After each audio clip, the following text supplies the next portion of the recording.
Here I've got CROSSCALL Action-X3, and let me show you how to allow unknown sources on the following device.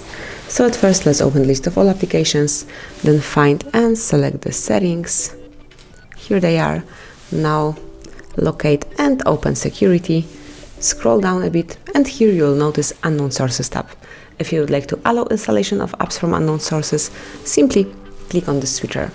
As you can see, this phone and personal data will be more vulnerable to attack by apps from unknown sources, and you have to agree that you are solely responsible for any damage to your phone or loss of data that may result from using these apps. If you are aware of that fact, click on OK, and that's it. From now on, you will be able to install applications from sources other than your Play Store.